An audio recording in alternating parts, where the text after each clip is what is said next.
بروز قیامت ایک بیوی اور اس کے بچے اللہ کی بارگاہ میں حاضر ہوں گے. باپ کو بلایا جائے گا, کٹھیرے میں باپ آئے گا, دعویٰ اس کے خلاف ہے, یہ مدعی ہے خود اس کے خلاف, جس نے کھانا دیا تھا, جس نے کپڑے دیے تھے, جس نے ان کی خوشنودی اور ان کے چہرے پہ پھیلی ہوئی مسکراہٹ دیکھنے کے لیے حرام کمایا تھا, اسے کھڑا کیا جائے گا. ہاں بھی بولو کیا کہنا چاہتے ہو؟ یہ بیوی بچے کہیں گے کہ یا رب کریم اس نے ہمیں حرام کھلایا, حلال نہیں کھلایا. اگر حلال کھلاتا ہم حلال کھاتے, آج اس سے ہمارا حساب ہے. اسی طرح اعتراضات ہوں گے تو سرکار فرماتے ہیں اللہ تعالیٰ اس کی نیکیاں نکال کر ان کے نام اعمال میں ڈالے گا. حساب پورا نہیں ہوگا تو ان کی برائیاں نکال کے اس شخص کے نام اعمال میں ڈالی جائیں گی, اور اللہ تعالیٰ کی طرف سے حکم ہوگا اس کو جہنم میں ڈال دو.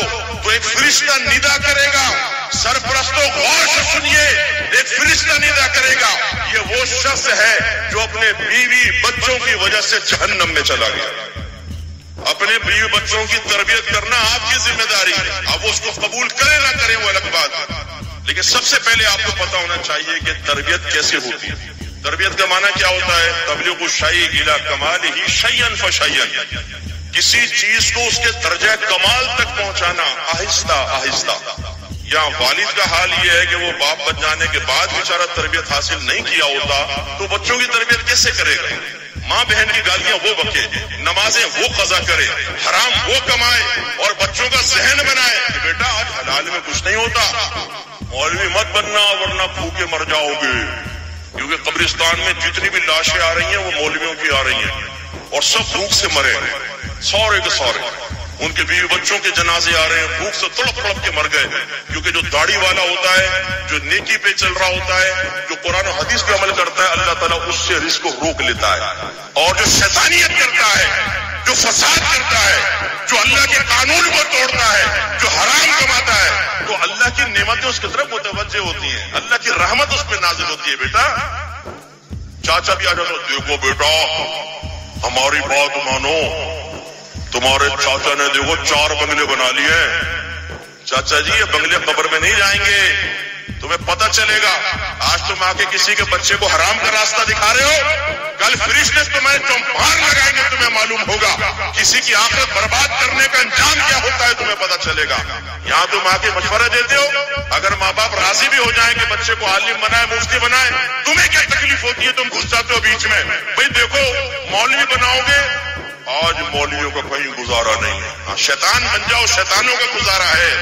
جو نبی کا وارث بنے اس کا گزارا نہیں ہے. آپ کے نبی ارشاد فرماتے ہیں العلماء ورثۃ الانبیاء, علماء نبی کے وارث ہیں. وارث نبی تو خوار ہو جائے گا, اور یہ جو شیطان کا وارث بنا ہوا ہے یہ آباد ہو جائے گا. میں آپ سب سے گزارش کرتا ہوں میرے بھائی کے طریقے پہ عمل کیجیے گا. میرا بھائی بے عمل آدمی, نماز پڑھتا ہے, لیکن آپ دیکھیں گے تو مجھ میں اس میں زمین آسمان کا فرق. جو ہم نے سمجھانا تھا سمجھایا, نہیں مانتا تو کوئی ٹھیک ہے, بالغ کے اوپر زور تو نہیں ہو سکتا. لیکن جب میں ماحول میں آیا تو میرے بھائی کے دوستوں نے میرے بھائی کو سمجھایا کہ بھیا تیرے بھائی کو کیا ہو گیا, مولوی بن رہا ہے, اس کو سمجھاؤ. ابھی اس کی عمر نہیں ہے مولوی بننے کی. مولوی بننے کی عمر کب ہے؟ بالکل یوں ہو جانا, کون آیا تب مولوی بننا.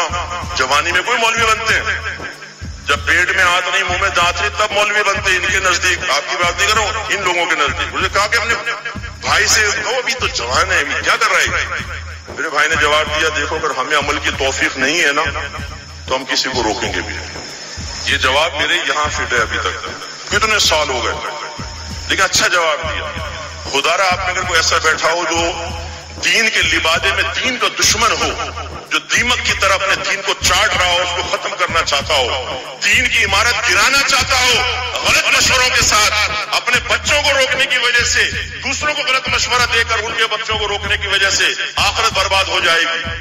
یاد رکھو جس نے دین کے خلاف, علماء کے خلاف کبھی بھی کوئی کام کیا وہ کبھی راحت نہیں پائے گا.